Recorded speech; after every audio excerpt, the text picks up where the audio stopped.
la bienvenida al doctor Luis Verdesoto, vocal del Consejo Nacional Electoral. Doctor Verdesoto, muy buenos días.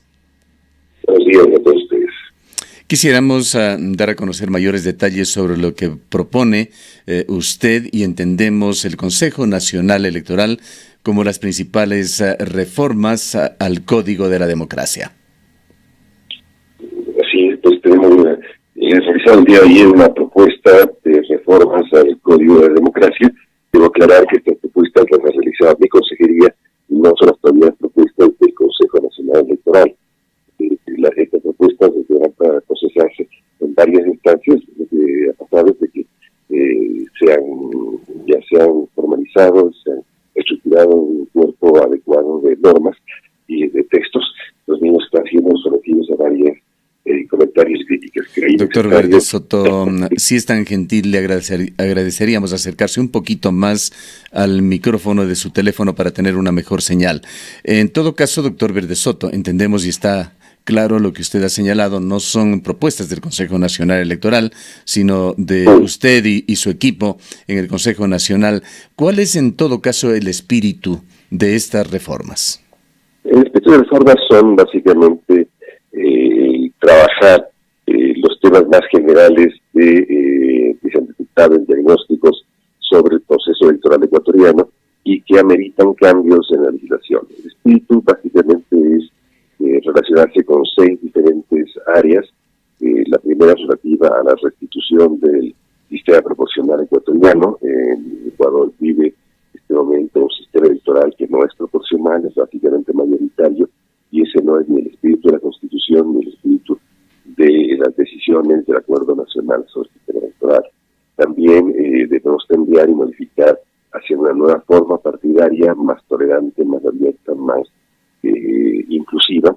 También se plantea cambios en el financiamiento de la política, el financiamiento de las actividades políticas, sobre todo el financiamiento público y el financiamiento privado también. Se plantea cambios relativos a la comunicación de política en el país y también respecto a la conformación de la autoridad electoral y a la conformación del sistema de justicia electoral. Estas son las 6 áreas en las que se proponen cambios en el país. Vayamos con uno de los temas que son de preocupación nacional, doctor Verdesoto. Así lo señalan periodistas de investigación en el país, lo señala Fundamedios. Nos referimos a los donantes de campaña. Este es un gravísimo problema que no solamente en Ecuador, en muchos países es una especie de simiente de la corrupción. Aquellos compromisos que hacen políticos, partidos políticos, con donantes, con diferentes cantidades de dinero, que no lo hacen precisamente por patriotismo, lo hacen por intereses cruzados, por una cosecha que aspiran a realizarlo a futuro. Aquí hay un problema aún más grave en Ecuador por la falta de información sobre este tema. Estadísticamente se demuestra que por lo menos en los últimos 5 gobiernos jamás se dio un informe por parte del Consejo Nacional Electoral sobre los donantes para las campañas presidenciales. No se llega a concluir con esta información. Sin embargo, a través de las investigaciones periodísticas se da cuenta de que hay una correlación directa entre los donantes de campaña y luego ciudadanos que se ven beneficiados por lo menos con millonarios contratos con el Estado. ¿Qué reformas está usted proponiendo para evitar que esta situación se siga produciendo en la política ecuatoriana? A ver, creo que lo primero que hay que determinar es de que el financiamiento de la política en Ecuador tiene 2 fuentes, la fuente pública y una fuente privada. Sí, nos referimos no a lo público, a las fuentes privadas. Pero yo le estoy diciendo que es necesario reconocer primero que hay que ver la relación que existe entre la fuente pública y la fuente privada. Esa es la relación que nos permite determinar exactamente cuál es la función que debe tener la donación privada. La donación privada es una parte del financiamiento público de la política, no es todo el financiamiento, y tiene que entenderse en ese contexto. El financiamiento privado de la política es básicamente a través de un conjunto de normas, y hay que sujetarse a un conjunto de normas. Este conjunto de normas básicamente es en relación a limitaciones que existen tanto en el origen, me refiero al financiamiento de personas naturales y el financiamiento de personas jurídicas, de financiamiento de empresas. Esta está ilimitada. La forma en la cual en Ecuador tenemos que modificar y hacia dónde modificar, creo yo que debe ser la siguiente. Primero, Ecuador sí tiene una lista pública de donantes, lo que no tiene es una lista publicada de donantes. Esta lista publicada de donantes nos permitirá en el futuro a los ecuatorianos establecer con claridad quiénes están donando y hacer de esto un hecho público de control social. Pero existe sí una lista pública. Los donantes se inscriben ante el Consejo Nacional Electoral. Lo que no existe es la obligación de publicar. El primer elemento que hay que cambiar es, evidentemente, primero debe haber una publicación de quienes donan. ¿Cómo se estructura esta lista pública, doctor Verde Soto? La estructura es simplemente tiene que ser publicado, significa que quienes están haciendo donaciones a la actividad política tienen que someterse también a observación pública, conscientemente aceptar de que sus montos y sus nombres tienen que ser parte del dominio público, de la publicidad, es decir, deben ser conocidos por todos. Ahora, en la práctica... Normas de control que estoy proponiendo básicamente consisten en lo siguiente. Doctor Verde Soto, permítame, antes de escucharle a usted la reforma en esto, para aclarar simplemente el panorama, el Consejo Nacional Electoral, y ha sucedido también en esta ocasión, en estas últimas elecciones, tanto a nivel nacional como a nivel local, ha declarado no tener las herramientas necesarias para realizar un buen control del gasto electoral. Hay muchísimos gastos que no se registran y que quedarían fuera de estos listados. Exactamente, a eso iba. La propuesta que estoy haciendo es una propuesta de que cada una de las relaciones, de las donaciones, cada uno de los gastos que realiza un actor, un sujeto político, debe ser registrado a través de un software que entregaría el Consejo Nacional Electoral a cada uno de los sujetos políticos para que los gastos, todos los gastos de campaña, queden registrados dentro de un mismo listado. Primero, segundo, sean registrados hasta 3 días después de realizado ese gasto y el Consejo Nacional Electoral pueda cruzar esa relación del gasto, la factura correspondiente con el servicio de rentas internas y otros elementos de control de ese gasto. Es la primera cosa, es establecer un software que será entregado a cada uno de los sujetos políticos, quienes deberán sujetar su gasto en su monto y en su materia a este software. Segundo, deben hacerlo de 3 días hasta 3 días después de realizado el gasto. De este modo, el gasto ya no puede ser justificado después, como se hace ahora, teniendo una serie de mecanismos básicamente de acomodo de ese gasto. Ese gasto sería registrado y sería sujeto a esta modalidad de hacerlo hasta 3 días después realizado. Adicionalmente, el gasto que realicen las entidades privadas, pues verdad, además de su registro, además de su sujeción a este mecanismo, debería estar también sujeto a la visión de lo que hemos llamado un fedatario electoral. El fedatario electoral es la persona que puede establecer, como portador de una buena fe, que el gasto electoral corresponda a lo declarado o corresponda a la realidad de lo que mira el fedatario. Esto significa que en varios países del mundo, incluyendo, pensamos que Ecuador también debe estar así, existe una persona que realiza una inspección en sitio del gasto electoral. Un evento o cualquier otra forma, realiza esa inspección en sitio y establece cuál es el gasto real que se realiza y lo corrobora con lo declarado en el plazo de 3 días y dentro de este mecanismo de control a través de un software que será entregado a cada una de las personas. ¿Qué se prevé como sanción o qué tipo de proceso se abriría contra aquellos candidatos, partidos o movimientos que no registren gastos electorales?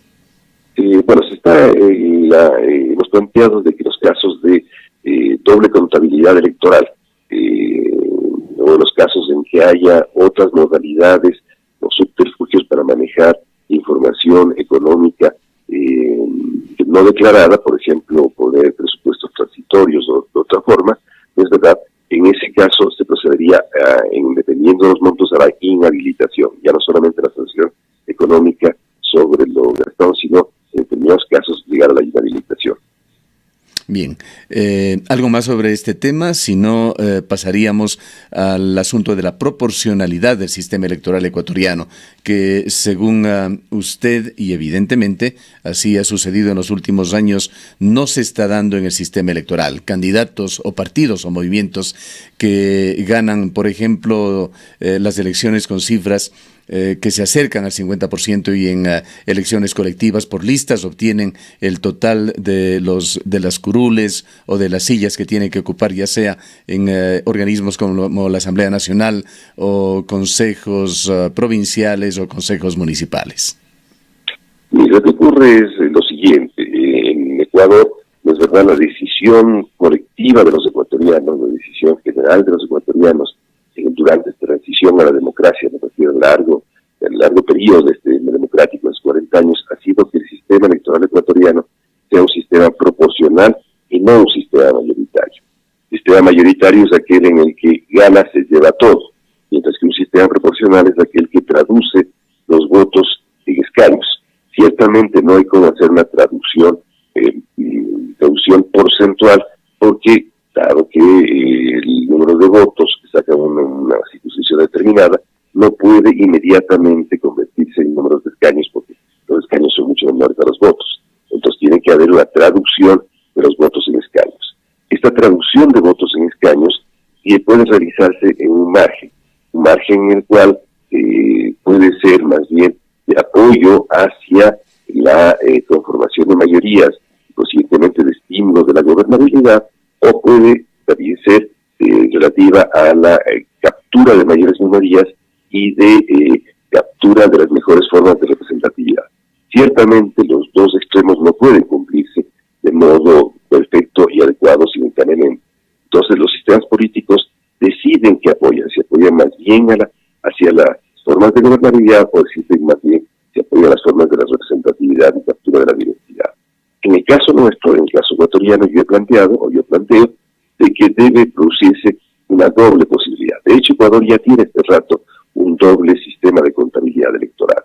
Un sistema, ¿no es cierto?, que es el relativo a la fórmula Webster, que estimula de mejor modo la formación de mayorías, pero no mayorías tan atropellantes, grandes, como las que estimula el sistema DONT, sino mayorías de menor tamaño, de mayor dispersión, de mayor división. Y yo creo que el sistema Webster ha hecho pruebas matemáticas, muchísimas pruebas matemáticas, a partir de todas las elecciones desde el 2002 a la actualidad, en las que me permite establecer y recomendar de que el sistema Webster sea el mismo que también cubra las elecciones, no solamente de diputados nacionales, sino también de diputados provinciales, e incluyendo la elección de consejos cantonales. Mientras que el cociente Hare es más adecuado a capturar minorías y expresar la diversidad, sea aquel con el cual se puede contabilizar básicamente la elección de juntas parroquiales. De este modo, Ecuador tendría dos formas de contabilidad: Webster para cantones, para consejos cantonales y diputaciones provinciales y nacionales, mientras que el sistema Hare para las juntas parroquiales. Denos una idea, doctor Verde Soto, de cómo la aplicación de estos métodos Webster o Hare contribuirían para privilegiar a las minorías. El tema es el siguiente: cuando una circunscripción electoral elige más de seis autoridades, en ese momento recién funcionan los sistemas de proporcionalidad. Ante menos de 6 es muy difícil que funcione el sistema de proporcionalidad. En el caso de las juntas parroquiales, ustedes conocen, se realiza la elección sobre 5 autoridades. Esas 5 autoridades generalmente ocurren en un marco de pocos partidos. Existen la constante de que a nivel de juntas parroquiales participan pocos partidos u opciones, y consiguientemente también es difícil que funcione un sistema de proporcionalidad. Por eso hemos pensado que debe trabajarse con el sistema Hare para el caso de parroquias, mientras que en el caso del Parlamento y de los consejos cantonales se puede trabajar este sistema con el sistema Webster, porque permite generalmente capturar algo más de incorporación de mayorías. Dicho de otro modo, mientras con el sistema DONT, dadas determinadas condiciones, lo que se hace es formar una mayoría muy grande y se mantiene fuera de la representación al resto de partidos o a las principales mayorías, con el sistema Webster se permite capturar generalmente a 4 o 5 mayorías dependiendo del tamaño de la circunscripción. Esta conclusión de sistema proporcional tiene que estar acompañado necesariamente de 2 otras reformas que son absolutamente necesarias. La primera es la reconformación de las circunscripciones provinciales. Ciertamente la conformación de circunscripciones menores en Ecuador no dio los efectos respecto a la relación entre electores y elegidos, simplemente si fuera manera subrepticia de introducir un mecanismo de un sistema mayoritario sin decirlo. Ahora se debe reconstruir las circunscripciones provinciales, como ha sido la decisión histórica de los ecuatorianos, y desde allí trabajar el sistema Webster para el caso que les he mencionado. Es el primer elemento. Y el segundo elemento es el de reconstruir la unidad del voto. En Ecuador no se puede seguir votando de modo fraccionado. La unidad del voto para votar por listas o entre listas terminó siendo una modalidad también subrepticia de producir la desigualdad entre los ecuatorianos. Hay que reconstituir la unidad del voto como condición de la proporcionalidad. Esto implica que se deberá volver a votar por listas, pero la variación que estoy proponiendo es de que adicionalmente se vote por una modalidad de preferencia. Es decir, usted votará por una lista y dentro de esa lista establecerá una preferencia. Esa preferencia le permitirá expresar de mejor modo la tolerancia que debe haber dentro de los partidos y obviamente su preferencia por destacar un tipo de liderazgo para que formen parte de la zona de seguridad o de los elegibles en primera instancia por cada partido. Solamente el cumplimiento de estas 3 condiciones, tener sistemas de contabilidad electoral más amplios que permitan salir de la dictadura del DONT, que es una dictadura muy fuerte en las condiciones ecuatorianas. Segundo, proponer la reconformación de la unidad del voto. Y tercero, reconformar las circunscripciones. Podemos restituir un sistema proporcional en el país y además tener un sistema proporcional adecuado a la competencia parroquial, que es más bien de participación y de expresión de la diversidad. Doctor Verde Soto, una de las normas que se aplicaron en este último periodo democrático en Ecuador ha sido la de el gasto electoral financiado por el Estado. Se intentaba con esto dar mejores condiciones de equidad, que no se impongan las grandes chequeras en las campañas, pero evidentemente esto ha fracasado. ¿Qué reformas propone usted? ¿O continuarán las campañas electorales financiándose con dinero del Estado, con dinero de los contribuyentes? Pues yo creo que es muy importante, y es la experiencia del mundo, de que se debe contribuir de modo público, con dinero público, hacia el financiamiento de campañas para garantizar, primero, ciertas formas de la igualdad, y segundo, para garantizar de que no haya pasivamente dinero ilícito en la política. Ese es el sentido del financiamiento público. Yo creo que conscientemente sí debe mantenerse el financiamiento público de la política, pero no debe mantenerse en las condiciones actuales. El financiamiento público de la política es como la subvención de la gasolina. Si uno hace una subvención abierta, la gasolina, ¿no es cierto?, puede ir a cualquier destino, puede ir a Colombia, puede ir a Perú, puede servir para el desperdicio o puede servir para otras formas, no necesariamente para a donde debe ser focalizado. Lo propio ocurre con la subvención de la política. Mientras usted no focalice la subvención y mientras usted no establezca un condicionamiento para esa subvención puede servir para cualquier cosa. Entonces, lo primero que está planteando es de que la subvención tenga que hacerse focalizadamente a un programa con impacto en la capacitación de la militancia de los partidos y, consiguientemente, solamente podrá pagarse una vez que se mida el impacto que tendría esa subvención en cada uno de los partidos. Este es el primer nivel, es decir, no será una subvención abierta, tiene que ser una subvención adecuada a un programa de impacto, a un presupuesto previo y consiguientemente a la posibilidad de que se retome el pago hecho. Pero fundamentalmente la subvención estará determinada a otra modalidad también, que es la de el sistema de firmas en Ecuador ha fracasado. El sistema de firmas de la política ha fracasado. Ustedes conocen, todo el mundo fuera parte de partidos políticos a los cuales nunca firmó. El 80 y tantos % de ecuatorianos aparecemos firmando en cualquier partido político, cuando en realidad jamás lo hemos hecho. Consiguientemente, es necesario que cambie esta modalidad. ¿Usted estaba escuchándome? Sí, perfectamente. Le decía que se cambie esta modalidad. ¿De qué modalidad estamos pensando en la propuesta que he realizado el día de ayer? De que se elimine el sistema de firmas por ser un sistema que no sirve, no permite el control, es un sistema que puede terminar en un sistema fraudulento. La modalidad que se utiliza normalmente ahora es la de que la barrera para la vigencia de los partidos se mantiene, en nuestro caso 4%, y un número de autoridades elegidas en el sistema plurinominal. Pero sin embargo, esta barrera, cuando no se cumple, la sanción es la devolución de los gastos que ha hecho la nación, no solamente el gasto electoral, sino todos los gastos que ha incurrido la nación en la gestión política, en las candidaturas, y esta es la sanción con la cual se establece una modalidad de autorregulación. Candidato que cree que puede pasar esta barrera, partido que cree que puede pasar esta barrera, lo hará.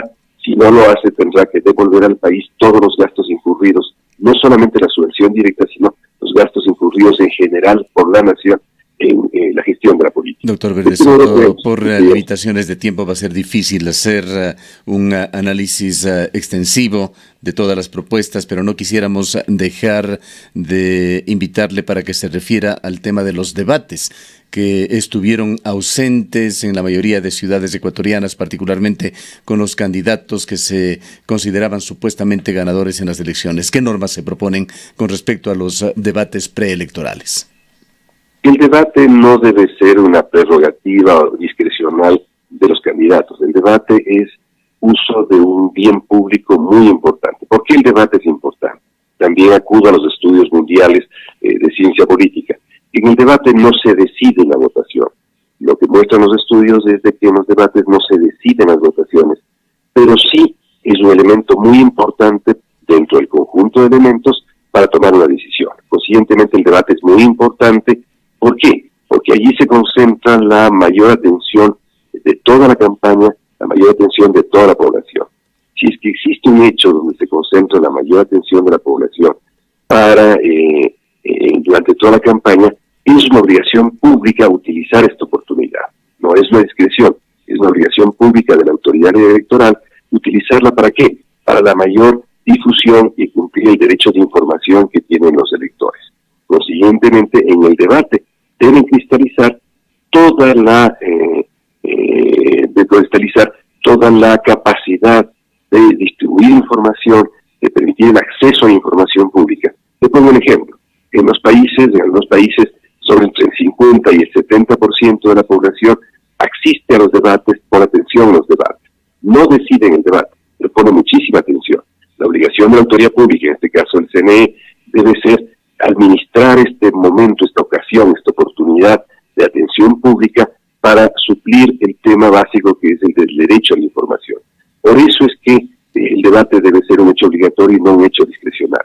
Quien quiere que sea candidato debe someterse a un mecanismo de distribución de información que es el debate. Por eso hemos previsto dos debates, un debate que se realizaría en la segunda semana del proceso, en la vez inicial proceso de campaña, y un debate que se realizaría en la penúltima semana antes de finalizar la campaña. Este debate tendrá que ser obligatorio y se ha previsto un mecanismo, es de que el Consejo Nacional Electoral realizará las normas de equidad del debate, habrá un comité nacional que procederá a la organización del debate y habrá una ejecución seguramente a través de los medios de comunicación o de otros sistemas o alianzas que permitan la adecuada distribución y utilización de que es el momento más importante para hacer información en una campaña electoral. Usted nos ha dicho también, doctor Verdes Soto, de que se están proponiendo reformas a la comunicación relacionada con los procesos electorales. ¿Se consideran estas reformas temas que se han vuelto de preocupación mundial en todo el planeta, en todos los países? Temas como la posverdad, fake news, noticias falsas. Así es, se prevé dos tipos de líneas de trabajo, ¿no es cierto? La una, que también se utiliza y se trata de una buena cantidad de países que han modernizado sus sistemas electorales, que consiste en que el Consejo Nacional adquiere a través de la ley la capacidad de una negociación más efectiva con las transnacionales que administran redes. El primer principio que hay que respetar es de que en las redes de informáticas no deben ser reguladas, pero sí es muy importante que se llegue a acuerdos con los grandes servidores de estas redes para que se pueda respetar la legislación nacional. Así se ha logrado en varios países con Facebook, se ha logrado por ejemplo, con Google, de que sean estos mismos servidores que tienen acceso a una institución mundial de información los que asuman una regulación que permita el respeto a la legislación nacional en cada uno de los países. De este modo se evita el que se transgreda por esta vía, sea a través de personas o a través de empresas, se transgreda la legislación nacional, como efectivamente ha ocurrido en los últimos tiempos en el caso ecuatoriano. Vamos con un tema final. Lamentablemente el tiempo no nos da para más, doctor Verde Soto, y refiérase por favor con algo que está muy cercano al mismo tema de comunicación, el de las encuestas que se ha visto también en este proceso electoral más siembran confusión antes que entregar información. Hay, sin embargo, ciertas tendencias en grandes democracias del mundo, como los Estados Unidos, por ejemplo, en el que no se regulan las encuestas, sino se basan en la credibilidad que cada encuestador adquiere y realmente se convierten en elementos de análisis. La cuestión es prohibir o liberar el tema de las encuestas, pero en todo caso, ¿qué formas se proponen para tratar de que éstas no pretendan ser utilizadas en Ecuador más como elementos propagandísticos antes que de información científica, que es lo que deberían brindar? A ver, yo creo que el tema de encuestas se encuentra bastante bien regulado en las últimas reformas reglamentarias que hizo el Consejo Nacional Electoral. Y eso también supone que haya una metodología que deba ser registrada, unos resultados que deben ser entregados con una ligera anticipación. Hasta ahora eso ha permitido, y permitió en el último rato, como ustedes habrán visto, que no hayan encuestas de boca de urna, porque hubo una mayor autorregulación de las mismas empresas para saber en qué momento pueden ser bien aplicadas y en qué momento podrían incurrir en errores. Ciertamente en la legislación que estamos planteando se indaga sobre una posibilidad adicional. La mayor modalidades con que uno puede trabajar las encuestas para su regulación es evitar que estas tengan muestras sesgadas, y para eso existe una sola modalidad, que es la de acompañar la determinación de muestras por parte de los encuestadores. La determinación de muestras, no la realización de la encuesta, porque de este modo se evita el sesgo de las muestras. Y la segunda forma es que el criterio de verdad más inmediato está a la mano, que es cuando una encuesta se verifica o no se verifica como acto electoral, es decir, si el resultado electoral se encuentra dentro del margen de error previsto por una encuesta. Estas dos formas tendrán que ser incorporadas en la ley de modo tal de que se pueda establecer la idoneidad técnica del proceso de encuesta. Pero usted señala, doctor Verde Soto, si me permite, de que no se hicieron encuestas a boca de urnas, pues por lo menos en cuanto a la ciudad de Cuenca se refiere, sí las hubo, y fueron las que a los medios de comunicación dieron información certera de lo que estaba sucediendo tempranamente en ese proceso electoral del pasado domingo que trajo tantas sorpresas, pero ya hacia la media jornada se conocía a través de estas encuestas a boca de urnas los resultados que luego se confirmaron en ciudades como Cuenca. Y en esta que será su respuesta final también, refiriéndose a lo comentado, quisiéramos saber si se prevé canalizar la realización de estas encuestas a boca de urna o de otro tipo en organismos que tengan legitimidad en cuanto a representación ciudadana, como Participación Ciudadana, por ejemplo, una organización que se ha ganado prestigio en el país y que en esta ocasión no pudo realizar trabajo relacionado con estos diagnósticos, estas encuestas, por falta de presupuesto.